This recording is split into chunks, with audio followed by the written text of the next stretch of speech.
दोस्तों, कल्पना कीजिए, एक ऐसी जगह जहां दुनिया भर से छात्र पढ़ने आते थे, जहां हजारों किताबें नहीं, लाखों पांडुलिपियां थीं, और फिर एक दिन सब कुछ आग में जलकर खत्म हो गया।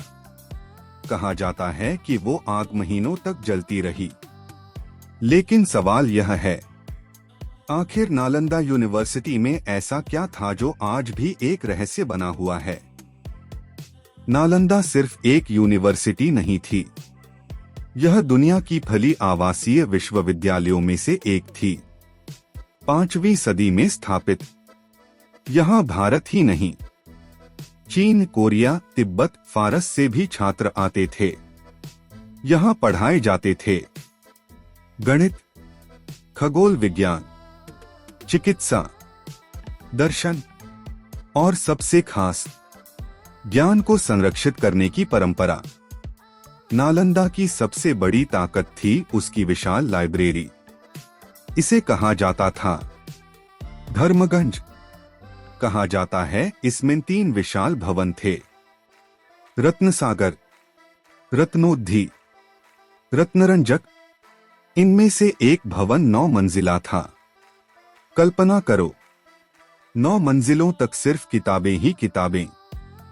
लेकिन सवाल ये है, आखिर उन किताबों में ऐसा क्या था जो आज हमें कभी नहीं मिल पाया? 12वीं सदी, भारत पर आक्रमण हो रहे थे। तभी एक नाम सामने आता है, बख्तियार खिलजी। कहा जाता है कि उसने नालंदा पर हमला किया, और फिर जो हुआ वह इतिहास का सबसे बड़ा ज्ञान विनाश था। लाइब्रेरी को आग लगा दी गई, और वो आग कई महीनों तक जलती रही। इतनी बड़ी लाइब्रेरी, इतना ज्ञान, सब कुछ अचानक कैसे खत्म हो गया? क्या सच में सब जल गया, या कुछ किताबें कहीं छुपा दी गई थीं?